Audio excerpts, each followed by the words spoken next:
sentar aí. Boa noite. Graças a Deus. Aleluia. Louvado seja o teu nome. Se você trouxe sua oferta, sua semente, sua prova de amor, de gratidão a Deus, e você deseja semear, deseja ofertar, deseja esse ato de fé, esse ato de amor, esse ato de gratidão, você tem liberdade na casa do Senhor. Aleluia. Aleluia, Jesus. Aleluia. Eu te amo, Jesus. Aleluia. Aleluia. Aleluia, Jesus.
Pai, nós queremos te agradecer por essa noite que o Senhor preparou para nós, para que estivéssemos aqui unidos ao dedo do teu nome. Te agradeço pelo amor do teu Filho Jesus naquela cruz. Te agradeço pelo teu Espírito Santo, pela tua palavra, Jesus, pela tua graça, pelo teu infinito amor, pelas tuas misericórdias, Jesus. Pai, nós queremos te agradecer por tudo que o Senhor já fez na nossa vida, Pai. Pai, em nome de Jesus, te agradeço também pela vida de cada um daquele que semeou, que contribuiu, que ofertou. Pai, que o Senhor possa multiplicar, Senhor, a sua semente, transbordar os seus celeiros abundantemente, poderosamente, Pai. A tua palavra diz que a tua medida é recalcada, sacudida e transbordante. O Senhor é um Deus que veio para dar vida e vida em abundância, Pai. E que possamos viver uma vida abundante, Senhor, para a glória do teu nome, Jesus. Pai, eu te agradeço por tudo em nome de Jesus. Amém. Aleluia. Aleluia. Abra sua Bíblia. Segunda carta que Paulo escreveu aos Coríntios, capítulo 12, versículo 7. 2 Coríntios 12, versículo 7. É um pouco de finança hoje, mas o Espírito Santo ele tem liberdade para falar acerca daquilo que ele quiser. Ele sonda o nosso coração nessa noite. Ele arranca do pregador, ele arranca do altar de Deus, ele arranca aquilo que nós necessitamos ouvir. Porque a Bíblia diz que o Espírito Santo ele quer nos guiar toda a verdade. Então nessa noite, a sua palavra é a verdade, Jesus. Nós queremos ser guiados a toda a verdade. Aleluia. Louvado seja o nome de Jesus. 2 Coríntios 12, versículo 7 diz assim: para que não me ensoberbecesse com a grandeza das revelações, foi-me posto o espinho na carne, o mensageiro de Satanás para me esbofetear, a fim de que não me exaltasse. Por causa disto, 3 vezes pedi ao Senhor que afastasse de mim. Então ele me disse: a minha graça te basta, porque o meu poder se aperfeiçoa na fraqueza. De boa vontade, pois, mais gloriarei das fraquezas, para que sobre mim repouse o poder de Cristo. Pelo que sinto prazer nas fraquezas, nas injúrias, nas necessidades, nas perseguições, nas angústias, por amor de Cristo. Porque quando sou fraco, é que eu sou forte. Eu gostaria que você repetisse comigo essa última frase do versículo de número 10, que diz assim: porque quando sou fraco, é que estou forte. Amém? Amém. O poder de Deus, ele se aperfeiçoa nas nossas fraquezas. O apóstolo Paulo estava querendo dizer aqui que o poder de Deus só pode agir e atuar na nossa vida dentro das nossas incapacidades. Deus só pode operar o poder dele na nossa vida no lugar onde a gente realmente é fraco, aonde a gente não tem poder nenhum, aonde verdadeiramente a gente não consegue, aonde a gente não dá jeito. O poder de Deus se aperfeiçoa nas nossas limitações, nas nossas incapacidades. Então toda a área da minha vida onde eu me considero forte por mim mesmo, Deus não tem como agir. Toda a área que eu sou estruturado em mim mesmo, aonde o núcleo, o centro do que acontece nessa área vem de mim mesmo, o poder de Deus não tem como agir, não tem como atuar. Por exemplo, se a sua vida financeira é baseada no seu próprio suor, se a gente está falando do ponto de finanças, mas você pode levar isso para qualquer área da sua vida.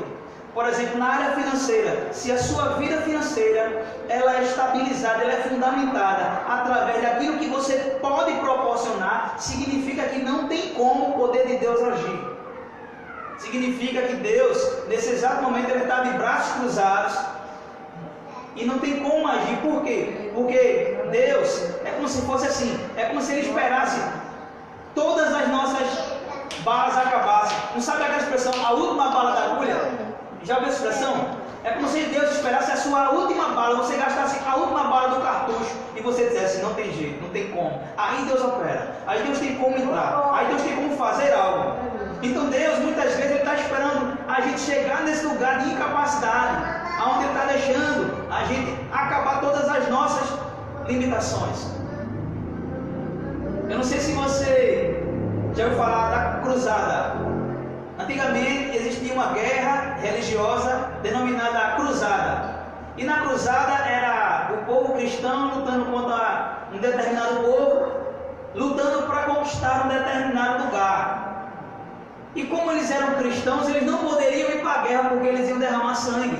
Então existiam os mercenários, que eles se vendiam, ou seja, eles eram como se fossem pagos para lutar em favor dos cristãos, para tentar conquistar aquela terra. Como eles eram cristãos e ele contratava os mercenários para lutar para eles, os cristãos aproveitavam e diziam: ó, já que vocês estão indo para a guerra e não sabem se vai voltar, que tal você já entregar logo sua vida a Jesus? Que tal você logo se converter? Que tal você logo ser batizado em nome de Jesus?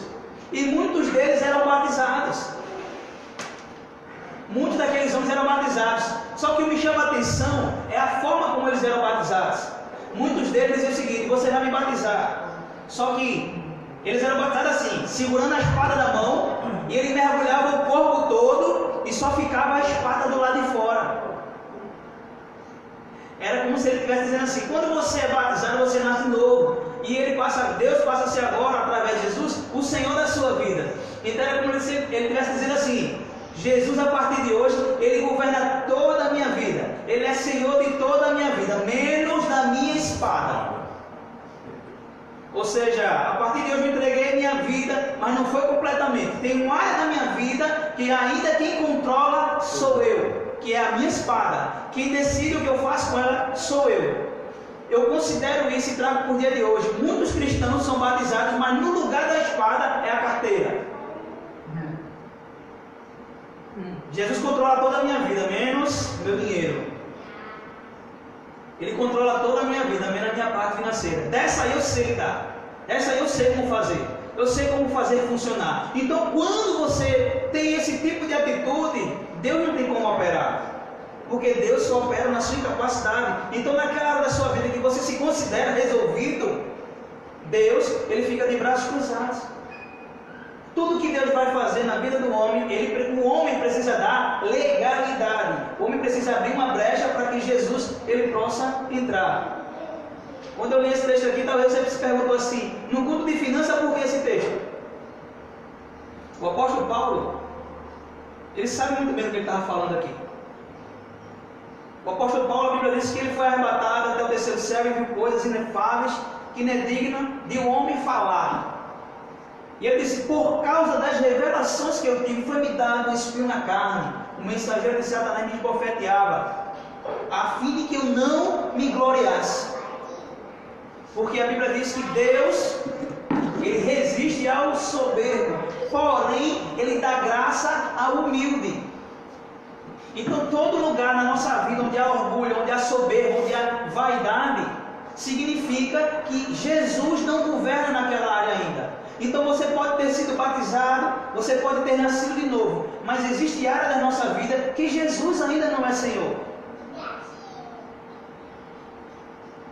Então, se ele não é Senhor, ele não tem responsabilidade com aquilo que ele não cria, aquilo que ele não governa. Quando Adão é colocado no jardim, Deus deu uma missão a Adão. Ele disse: sujeitai a terra e governai sobre toda a terra. Essa era a missão de Adão. Ele tinha que governar a terra. Sempre eu falo desse texto porque esse é o texto que revela qual é a vontade de Deus para o ser humano. Era que o ser humano vivesse de forma plena. Não tinha morte, não tinha dor, não tinha choro, não tinha falta, não tinha nada. O jardim do Éden era perfeito. E Deus cria esse lugar. Deixa eu te falar uma coisa. Quando Adão abriu os olhos, ele precisou plantar para colher? Ou ele colheu para plantar? Quando Adão abriu os olhos, ele precisava plantar para comer? Não. Já estava tudo pronto.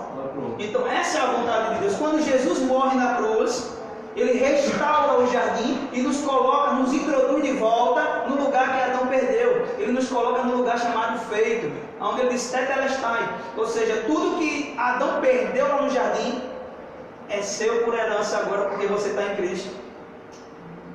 Só o que acontece é o seguinte: existe área da nossa vida que Jesus ainda não é Senhor. Pedro andou 3 anos com Jesus e Pedro andou com espada. Certa vez Jesus disse que estava chegando a hora dele ser entregue na mão dos seus inimigos. E Pedro disse: de maneira alguma eu deixarei isso acontecer. Eu estou disposto a entregar minha vida por você, Jesus. Eu estou disposto a ir para a cadeia.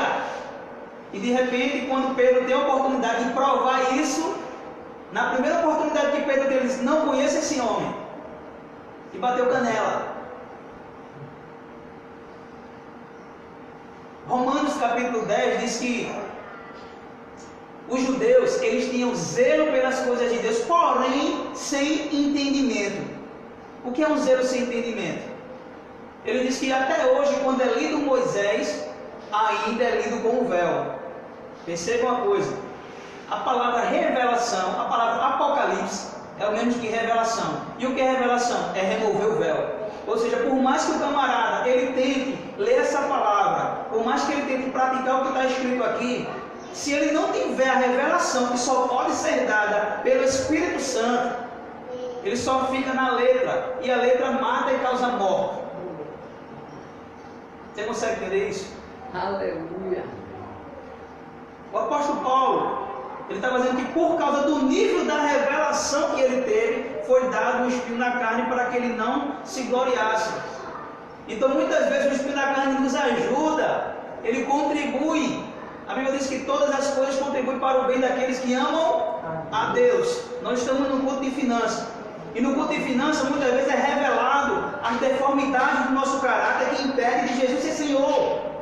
Por exemplo, no meu caso, a avareza. Todos nós, por mais que você diga que não tem, existe um nível de avareza em cada um de nós. Então Deus, Ele cria circunstância, Ele permite circunstâncias na nossa vida para revelar o nosso coração. Quando Deus ele pede a Abraão Isaac, ele não está querendo Isaac, ele está querendo revelar o coração de Abraão.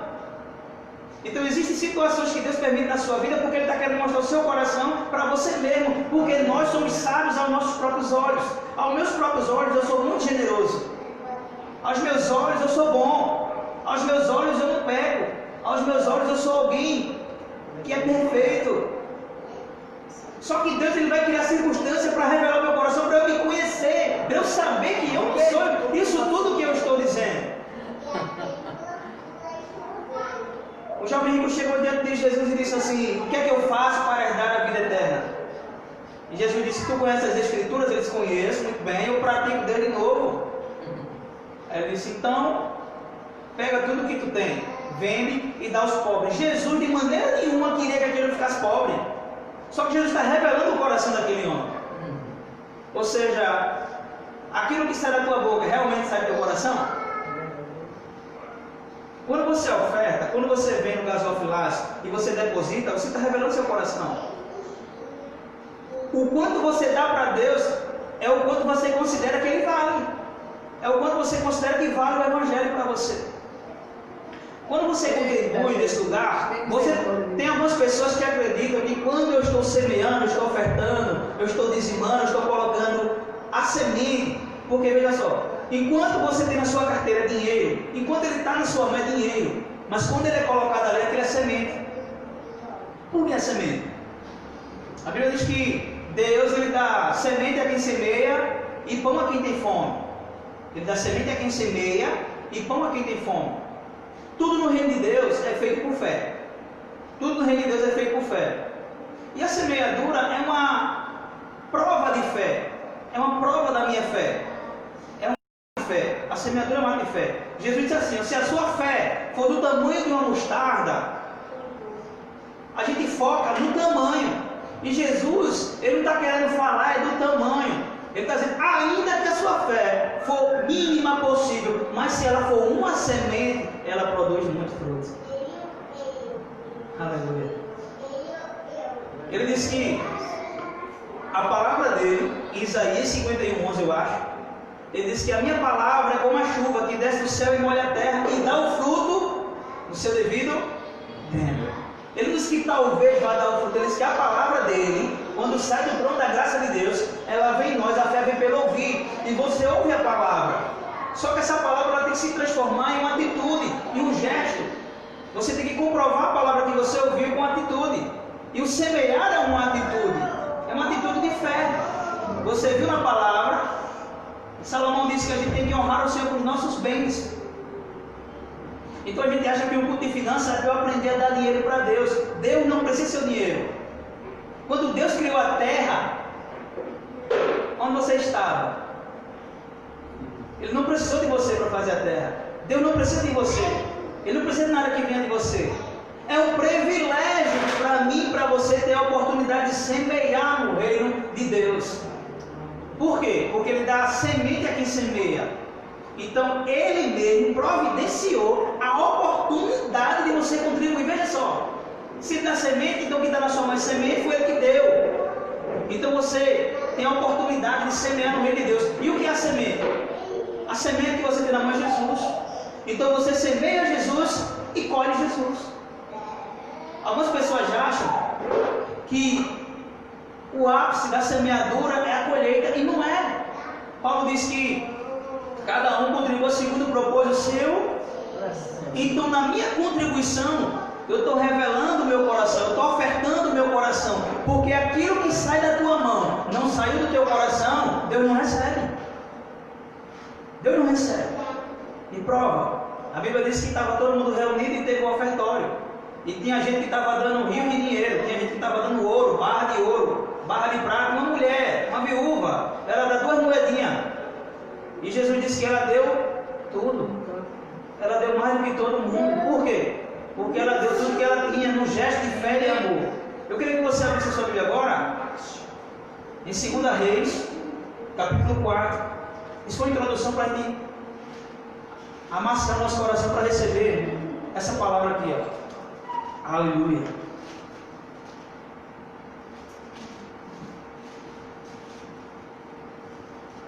Então, nós precisamos arrancar esse falso entendimento de que eu estou ajudando a obra de Deus. Se a obra é de Deus, ela não precisa da sua ajuda.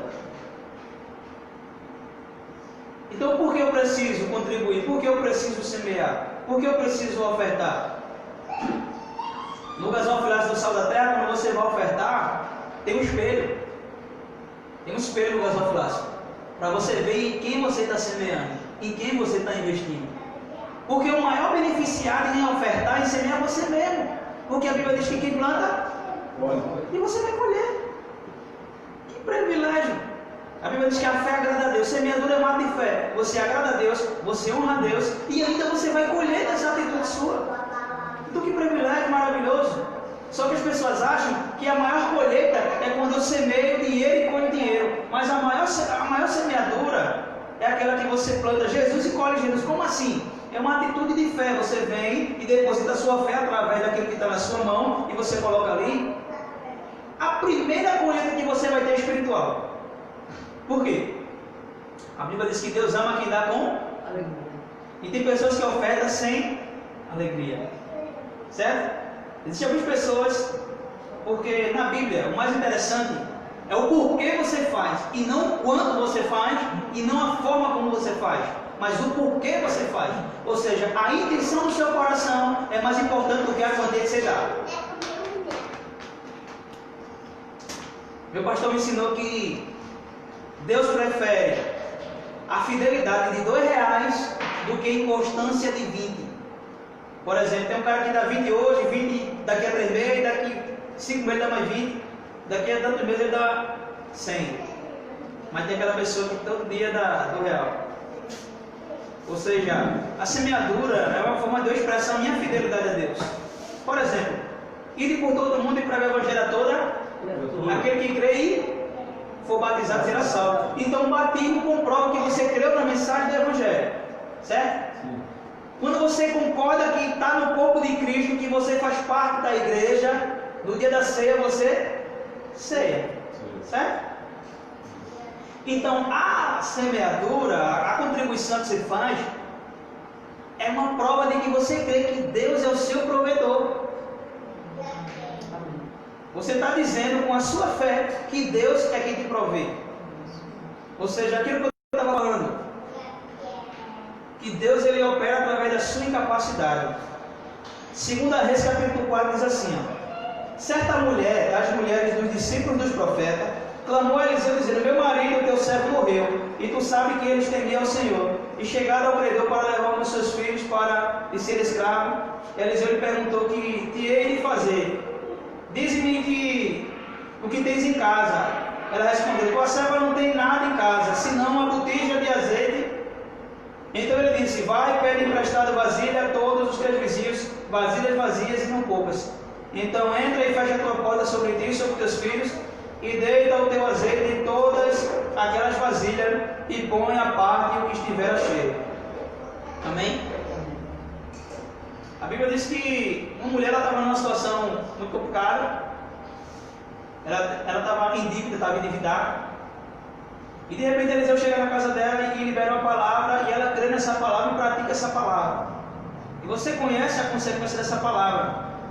Eliseu liberou a palavra, ela creu na palavra, ela botou em prática essa palavra e ela colheu os benefícios dessa palavra. Nunca mais faltou azeite e nem farinha na sua casa. Ou seja, o que era escassez se transformou em abundância, porque essa é a vontade de Deus. Mas Deus só pode operar, primeiro, através da sua incapacidade e segundo, através da sua fé. Em outra situação, acontece do profeta chegar na casa da viúva, e ele disse, o que é que tu tens? Ela disse, só um pouco de farinha e de azeite para fazer um bolo, que eu e meu filho nós vamos comer e depois nós iremos morrer. O apóstolo Paulo disse que a mensagem da cruz é loucura para o que perece. A fé é algo sobrenatural e algo incompreensível. A fé é sobrenatural e é incompreensível. Quem não anda em espírito não consegue discernir as atitudes de fé de alguém.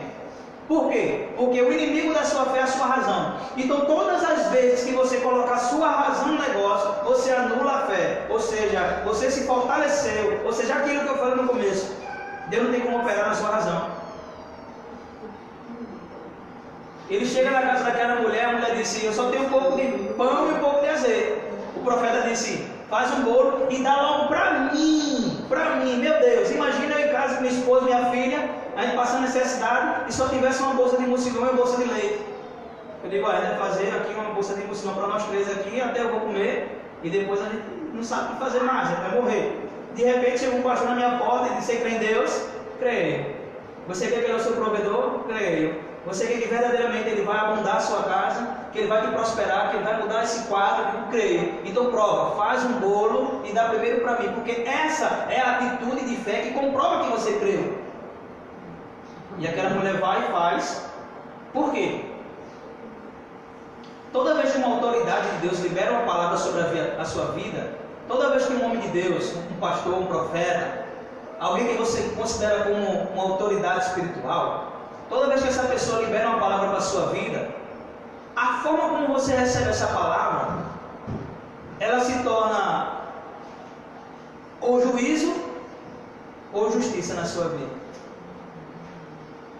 Se você crê e praticar, se torna justiça. Se você não crê, se torna juízo. Toda autoridade é constituída por Deus na terra. Pedro, ele teve a revelação de quem Jesus era. Ele disse assim: tu és o Cristo, o Filho de Deus vivo. Quando ele disse isso, aí Jesus disse: tu és Pedro. E sobre essa afirmação que eu estou dizendo, sobre edificarei a minha igreja. Edificarei a minha igreja. E o que tu ligar na terra será ligado no céu. E as portas do inferno não podem prevalecer contra a igreja. E você é a igreja. Você não sabe o que aconteceu aí. É necessário que você tenha revelação para entender. Quando Jesus ele diz: você é Pedro, ele está dando a identidade dele. Ele está dando a identidade dele. Por quê? Jesus nunca tinha chamado Pedro de Pedro até aí. Ele só tinha chamado de Simão, filho de Jonas, filho de Bar-Jonas.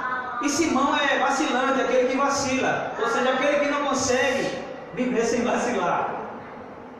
E quando ele tinha a revelação de quem Jesus é, o interessante é que Jesus diz assim: ó, Pedro, ninguém pode ter essa revelação por carne e por sangue, a não ser que meu próprio Pai tenha revelado. Então o próprio Deus revela a Pedro quem Jesus de fato é. Então quando você entende quem Jesus é, ele revela quem você é. E quando você entende quem você é nele, ele te dá o que agora? Autoridade. Autoridade. Qual foi a autoridade de Pedro? Quando ele disse assim: ó, eu estou te dando uma chave, Pedro. O que você ligar na terra é ligado no céu. O que você ligar no céu, de ligar no céu é ter ligado na terra. As portas do inferno não podem prevalecer contra a igreja. Você, Pedro. Então, a sua autoridade está na sua identidade. Está em quem você é em Cristo. Então, é necessário que você gaste tempo em conhecer quem Jesus é.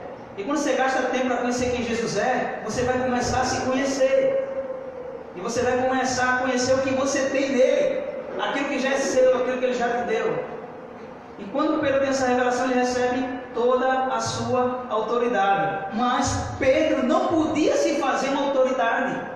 Ele se torna uma autoridade. Mas o que eu quero pegar aqui é o que Jesus disse: o que você ligar na terra é ligado no céu. Ou seja, Jesus está constituindo Pedro como autoridade em Jerusalém. Ele está dizendo: aquilo que ele ligar na terra é ligado no céu. Tanto é que quando Ananias e Safira mente com o Espírito Santo, Pedro diz: você vai morrer agora. E ele morre. Ou seja, estou ligando a sua vida agora. Porque Pedro é uma autoridade constituída por Deus. E o que ele ligar é ligado. Então quando a autoridade, ele libera uma palavra sobre a sua vida, imediatamente aquilo é ligado no céu. E o que é isso? Quando alguém libera uma palavra, quando a minha autoridade espiritual, meu pai na fé, o meu pastor, ele libera uma palavra profética sobre a minha vida, eu dou crédito àquilo ali, nesse exato momento essa palavra já é verdade, ou seja, já aconteceu. Já aconteceu. Só que agora eu preciso comprovar que eu criei. Como? Existem práticas espirituais, existe a atitude de fé que comprova que você creu. Então, o que é a semeadura? Semeadura é um ato de fé que eu estou dizendo para Deus que Ele é o meu provedor, que a minha confiança está nele. Porque essa mulher, se ela tivesse tentado entender o que o homem de Deus falou para ela, ela não tinha feito. Como é que é a história? Eu vou dar a única coisa que eu tenho para me alimentar para o meu filho e eu vou morrer. Mas ela creu imediatamente e praticou aquele ato. A Bíblia diz que ela colheu os frutos daquilo ali. Então, a semeadura nada mais é do que você revelar o seu coração através de uma atitude de fé para Deus. Eu expliquei aqui da outra vez que Deus, Ele nos enriquece para a generosidade, está lá em Coríntios 8. Deus nos enriquece para a generosidade. Uma pessoa me pediu oração aqui domingo por um algo específico. Eu disse, eu vou orar por você, mas antes eu quero que você revele seu coração. Ou seja, aquilo que você está me pedindo é para quê? Você está me pedindo a porta de emprego, mas você quer essa porta de emprego para quê? Você vai honrar o Senhor depois que Ele der a porta de emprego? Vou. Você será comigo com o compromisso de que quando Deus abrir a porta de emprego, você não vai abandoná-lo, você não vai dar as costas, você vai ser fiel e vai ser grato àquilo que Ele fez? Faz, não vou orar. Ou seja, Deus só tem um motivo de derramar chuva de bênção na minha vida, que eu me torne uma pessoa generosa. Por quê? Generosidade é fruto do Espírito. A generosidade é um fruto do Espírito. Então na carne não tem como eu ser generoso. Então por mais que eu diga que eu sou generoso, se eu não ando em Espírito, eu não sou. Eu estou expressando generosidade, mas é uma falsa generosidade. O apóstolo Paulo diz que existe uma falsa piedade. E o que é uma falsa piedade? Tem aparência de piedade, mas no fundo tem intenções por trás. O político está danado para fazer isso. Você jura que ele está fazendo por amor, porque realmente ele ama o povo, porque realmente... Eu costumo dizer que uma vez eu fui no culto e o pregador disse assim, venha ofertar, irmão, venha semear. É a oportunidade de semear. E teve pessoas que não estavam vindo porque estavam sem. E ele disse assim, até aquela pessoa que está aqui, que tem uma intenção no seu coração de ofertar, venha. Porque Deus recebe a intenção do seu coração. Aí minha esposa disse assim, eita, vou ofertar R$1.000 agora então. Já que é assim, já que é pela intenção, eu vou ofertar R$1.000. Aí o pregador disse assim, mas Deus sabe, se você tivesse R$1.000, você realmente ia dar os R$1.000 que estariam no seu bolso.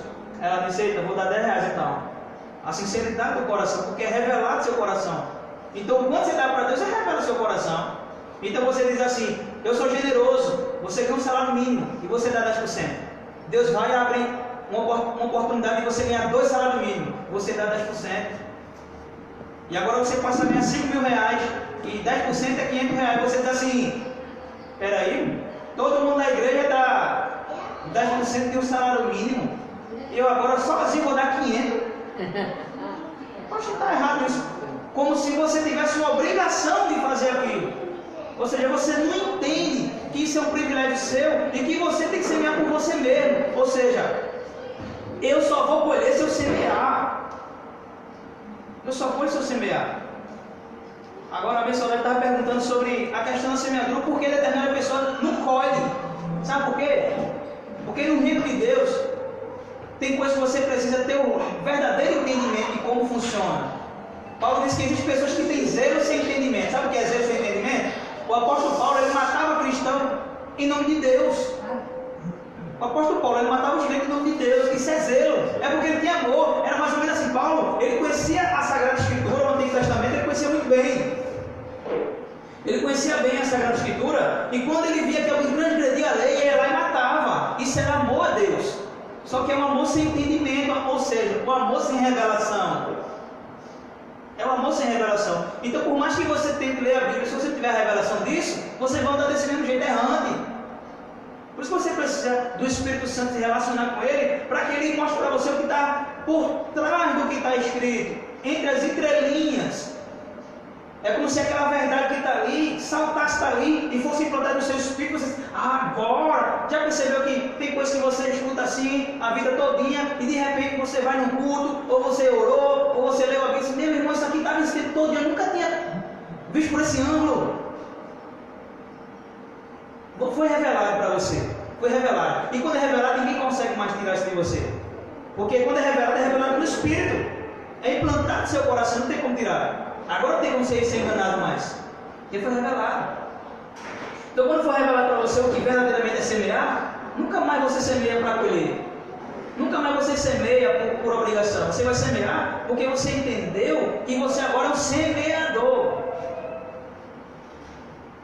Então, Deus ele coloca a semente na sua mão, certo?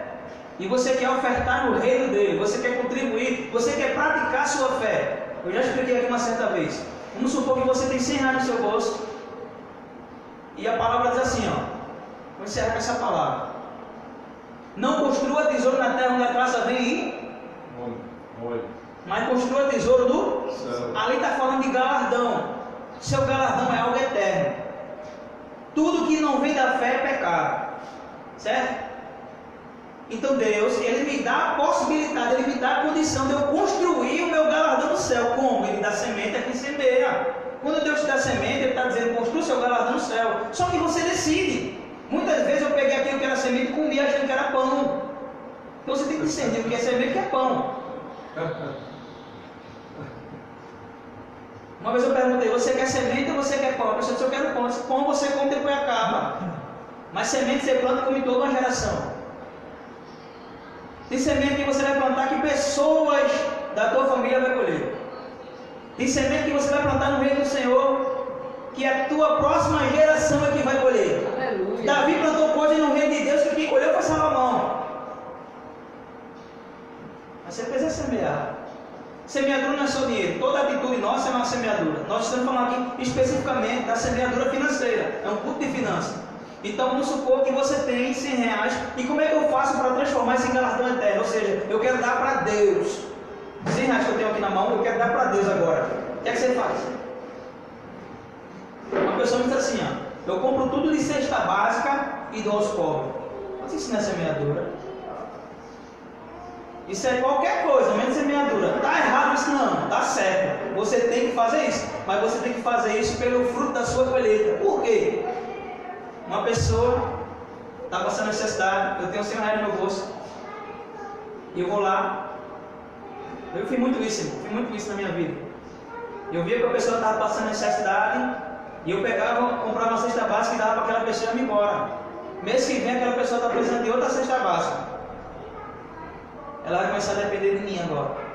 Ela vai começar a depender da ajuda dos irmãos. E essa não é a vontade de Deus, que ninguém dependa de ninguém. Porque eu não ensinei uma verdade para ela. Uma vez o cara chegou pedindo ajuda, eu disse, eu vou lhe dar um valor, você tira o seu sustento, e desse valor você vai tirar algo que você vai semear no reino de Deus, e você vai ter a sua própria colheita. E quando você colher, você vai plantar novamente, e você nunca mais vai precisar de pedir nada a seu ninguém, porque fizeram isso comigo.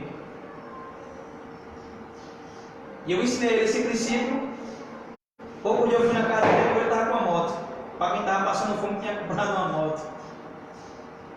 Então, quando você faz isso, por que você deu alimento ao pobre? Foi porque você viu Deus na vida dele e quis ofertar para o Deus que você viu na vida dele? Ou você deu por necessidade? Porque você viu ele passando necessidade e disse, vou lá suprir a necessidade dessa pessoa. Por necessidade. Mas Paulo disse, cada um contribua não por tristeza e nem por necessidade. Então esse tipo de contribuição que o apóstolo Paulo está falando, a semeadura, não pode ser por necessidade. Esse ato de você socorrer a necessidade de alguém é bênção e é o evangelho. Porque a Bíblia diz que a igreja, a religião pura e verdadeira, é aquela que cuida do pobre e da viúva nas suas necessidades. Certo? Só que eu falei que você quer dar esse dinheiro para Deus. E você não deu àquela pessoa que você viu Deus na vida dela, você deu por pena, por misericórdia, por generosidade, porque você quis ajudar aquela pessoa. E como é esse princípio então? Eu quero dar para Deus, então eu ensino assim. Qual é o lugar que você vê Deus? Existe um lugar que você recebe de Deus. Existe um lugar que você tem comunhão com Deus. No meu caso, eu estava numa vida miserável, fumando crack, casamento acabado, família desestruturada, minha vida estava uma bagunça total. E um dia eu tive um encontro com um homem que ele me ensinou alguns princípios de fé que me tirou daquele lugar. Então eu recebi de Deus através da vida daquele homem. Então aquele homem se tornou um altar para mim, porque não é dele que eu recebo de Deus. Então eu comecei a semear no altar. Por quê? Se você tem semente na sua mão, você agora precisa de um terreno. do lugar onde você vai semear. Você já percebeu que semente, independente do terreno que ela é lançada, ela germina, nasce e cresce e produz? Eu já vi semente nascer até no cimento. Na minha casa tinha um pé de mamão que saía da parede, e era cada mamão grande. Porque quando a semente é boa, independente do terreno que ela esteja, ela dá. Mas você precisa ter um terreno, e um terreno fértil de preferência. Então quem é o seu terreno? Quem é o seu altar? Abraão, eu não entrei muito nesse detalhe porque isso já ficou na ministração da semana passada. Que Abraão, quando ele diz assim, e o dízimo? O dízimo é da lei ou o dízimo é da graça? O dízimo é de Deus, sabe por quê? Porque quando Abraão, ele venceu aquela guerra contra os 4 reis, ele pega todos os despojos da guerra e ele vai semear na vida de Melquisedeque, rei de Salém, que eu já falei aqui, que Melquisedeque é uma representatividade de Jesus no Antigo Testamento. Porque quando ele oferta, escuta isso, irmã Silvana, quando Abraão semeia na vida de Melquisedeque, ele pegou 10% de tudo e deu àquele homem foi e deu pão e vinho para Abraão no Antigo Testamento. O que é pão e vinho? É o corpo e sangue. O corpo e sangue representa quem? Jesus. Abraão deu algo espiritual, algo material e colheu algo. Abraão semeou e colheu Jesus. Abraão no Antigo Testamento ele viu Jesus. Ele teve a revelação de Jesus. Por isso que ele se tornou pai da fé. Então, funciona assim. Você quer semear, você precisa ter um terreno, um altar, um lugar. Eu não costumo dizer que seja aqui, mas seja onde você vê Deus.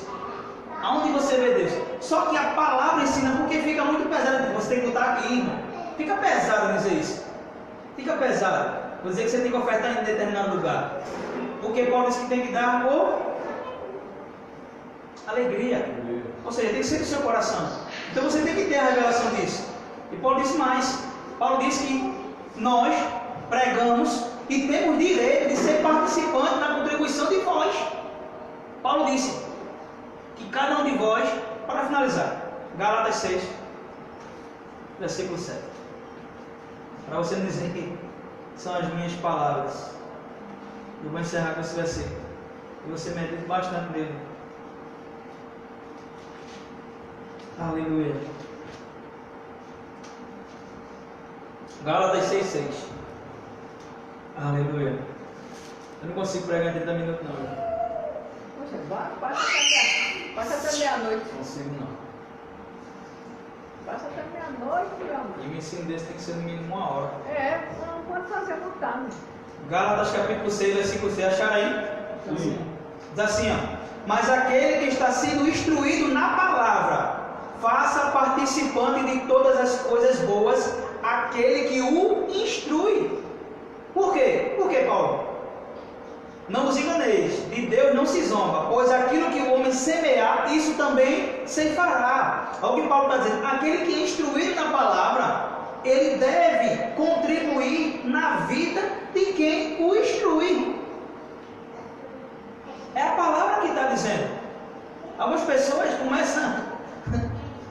Eu quando escutava isso, eu dizia, não é assim, não pode ser assim, porque é revelada a voz do meu coração. Sabe por quê? A Bíblia diz que Deus amou o mundo de tal maneira que deu. Então, a primeira coisa que acontece quando você nasce de novo, o amor de Deus é implantado em você, você se torna alguém que ama, dá. O amor de Deus deu. Então, quando eu tenho o amor de Deus em mim, eu me torno alguém que tem facilidade em... Paulo diz que boa coisa é dar, é melhor do que... Por quê? Você quer estar na condição de quem dá ou na condição de quem recebe? É melhor estar na condição de quem dá. E Deus dá a quem semeia. Então, se você é um semeador, Deus vai semear na sua vida, meu amigo. Se você disser assim, a partir de hoje eu quero ser um semeador, eu quero ser alguém que contribui na vida das pessoas que me instruem, eu quero contribuir na vida das pessoas que estão dentro do Evangelho. Por exemplo, se você vê uma vida de uma pessoa que Deus está salvando vidas através da vida daquela pessoa.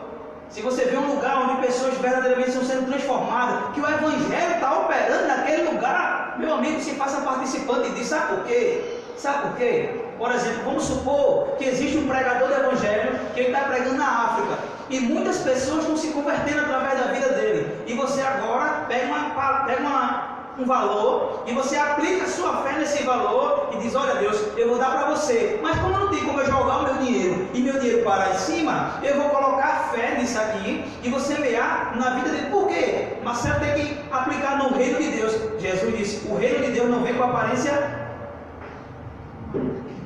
O reino de Deus não vem com aparência visível, porque o reino de Deus está dentro de. Então o reino de Deus está, o seu reino, o que você precisa colaborar com o reino está dentro de alguém. Quando você reconhece isso, aí você vai lá e eu vou ofertar na vida desse cara que está lá na África pregando o Evangelho. Cada pessoa que ele batiza, você se torna participante desse mesmo galardão. Ou seja, quando você for no céu, tem pessoas que você levou para lá sem nem saber que você está levando. Como? Missões acontecem de três formas: a obra de Deus, igreja, o que você quiser chamar, acontece de três formas. Existe quem vai, ou seja, quem se dispõe a ir, quem se dispõe a pregar. Hoje eu estava escutando uma pessoa, estava conversando, e ele disse assim: eu quero saber qual é o meu chamado. Eu quero descobrir qual é o meu chamado. O seu chamado é o mesmo do meu. O chamado de vocês que estão me ouvindo, e quem está na internet, quem vai ouvir isso depois, o seu chamado é o mesmo do meu. É um chamado só. É o chamado universal para todos os santos. O apóstolo Pedro disse, ou seja, você é sacerdote. Você foi chamado para ser sacerdote. Agora, a forma como você exerce o seu sacerdócio, os dons que Deus te dá, é para operar de determinada forma. Por exemplo, o dom que Deus me deu foi de ministrar a palavra. Talvez o dom que Deus te dá é de orar e alguém ser curado. Mas enquanto você não descobre o seu chamado, enquanto você não descobre o seu dom, participe na salvação de vidas, porque Deus ama almas, Ele ama vidas. Então seja participante. E existem três formas de você fazer isso: ou você vai e prega o Evangelho, ou você ora por quem está indo, ou você contribui na vida de quem está indo. Porque Paulo está dizendo: não pode amarrar a boca do boi enquanto ele ara a terra. Esse pregador que prega para você, ele jejuma, ele passa tempo com Deus, ele entregou a vida dele por um propósito, para que ele seja canal de bênção na sua vida. Ele se torna um sacerdote. No Antigo Testamento, fechei a Bíblia. No Antigo Testamento, as 12 tribos, quando foram distribuídas, todas elas receberam uma herança, menos a tribo de Levi. E qual foi a herança da tribo de Levi? Cuidar das coisas do Senhor. Eles se tornaram sacerdotes do Deus Altíssimo. A tribo de Levi era a tribo de sacerdotes, o levita. E eles iam se dedicar extremamente à casa de Deus, ao templo. Então, se alguém entregou sua vida por esse propósito, que Deus que chamou ele para isso, e coloca ele ali para tomar conta da obra dele, ele vai viver de quê? Então, o próprio Deus estabeleceu o dízimo para que cada tribo que, quando eles escolhiam, eles tinham que pegar 10% e contribuir na tribo de Levi, ou seja, nos sacerdotes. Por isso que lá o dízimo diz assim, ó, para que haja mantimento na minha. Só que Jesus vem e ele cumpre toda a lei. E quando Deus estabeleceu isso era lei. E Deus vai, envia Jesus, Jesus cumpre toda a lei. E agora não é mais por lei. Ou seja, você não dá para ajudar a vida de Assis que está pregando o Evangelho. Você dá segundo o próprio seu. Então não quer saber se é 10%, se é 20%, se é 2%, se é 1%. Não importa. O que importa é que você está revelando seu coração numa atitude de fé e de amor e de honra. Por exemplo, tem pessoas que dizem assim, eu quero honrar a Deus. Como é que você faz isso para honrar a Deus? Como é que você honra a Deus? Eu honro a Deus quando eu vejo ele na vida de um homem e eu honro aquele homem, porque honrando aquele homem eu estou honrando a Deus. Onde é que está isso na Bíblia? Lá em João, quando ele disse, quando você diz que ama a Deus e não ama o seu irmão, você é mentiroso. Se você dizer que ama a Deus e não amar seu irmão, você é mentiroso. Se eu disser que eu honro a Deus e não honrar meu irmão, eu sou mentiroso. Se eu disser que eu escuto a voz de Deus e não escuto a voz do meu pastor, eu sou mentiroso. Se eu disser que eu honro a Deus e não honrar o meu pastor, eu sou mentiroso. Entendeu?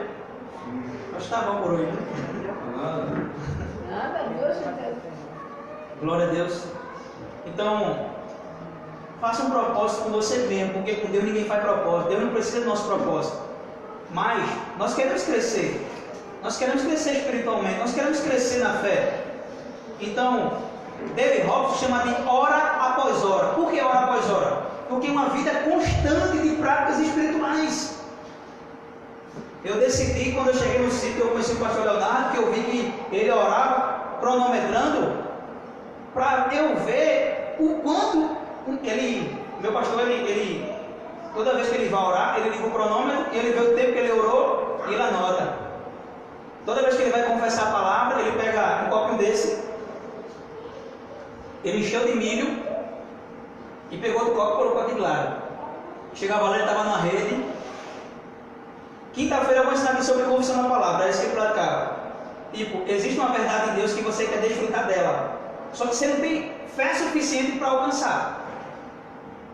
Você não tem fé suficiente para alcançar. Aí você tem que praticar a fé, que é amolar o machado, para que ele possa desempenhar um corte legal.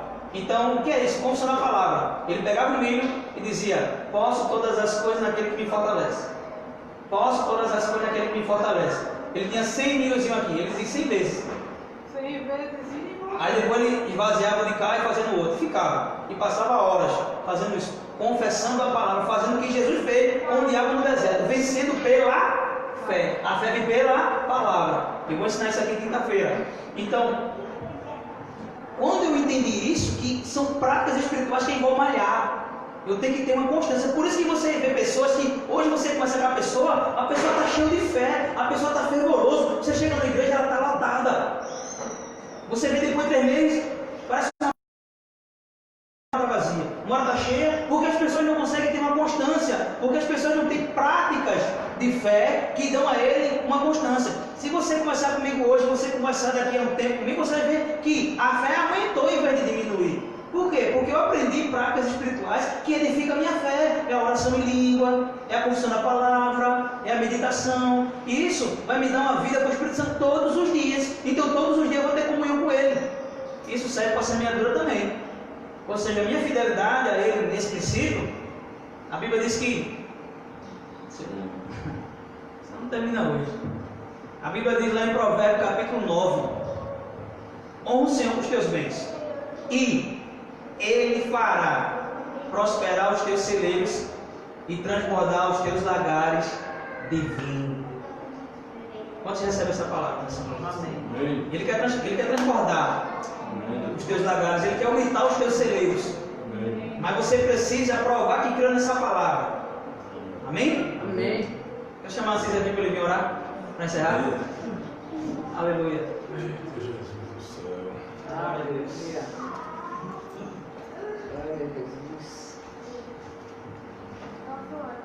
Graças a Deus. Amém. Peço que os irmãos fiquem em pé, né? Em nome de Jesus, é encerrado o trabalho. A palavra maravilhosa, né, irmão? Temos que ter fé, temos que crer, né? Que Deus, Ele já fez tudo isso aqui, que o nosso pastor pregou. Deus, Ele já fez tudo no mundo espiritual. Amém? Amém. O nosso lagar, o nosso vinho, tudo já aumentou. Glória. Amém? O nosso celeiro transborda. Amém. Amém? Porque é assim que eu estou aprendendo, né? Já aconteceu, não vai acontecer, mas já aconteceu comigo.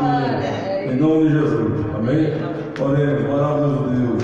Senhor, eu quero te agradecer, Pai, por mais um dia que o Senhor nos concedeu, meu Pai. Na tua casa, na tua presença, Senhor. Por mais um dia de ensinamento, meu Pai. Por essa palavra maravilhosa, Senhor, que tu usaste, meu Pai, o teu servo, o teu pastor, meu Pai. Marcelo, trouxe essa palavra, né? Esse ensinamento da tua parte. Que essa palavra possa ficar não em nossa mente, não, mas no nosso coração. Que essa semente possa crescer no nosso coração a cada dia, a cada instante, a cada minuto, meu Pai. Abençoa o pastor Marcelo, abençoa a sua esposa, abençoa esse ministério, abençoa o pastor Sandro, abençoa a sua esposa, a irmã Socorro, e todos que fazem parte dessa igreja. Em nome de Jesus. E eu quero aproveitar esse momento e dizer que toda terça-feira vai ter esse culto aqui, toda quinta-feira. E vocês que não estão vindo, meu irmão, vocês estão perdendo. Venha para receber da parte de Deus, não é da parte de Marcelo, nem da parte de Assis, nem da parte dos irmãos, não, mas da parte de Jesus, que só Ele tem para te dar. Amém? Agradeço pela oportunidade.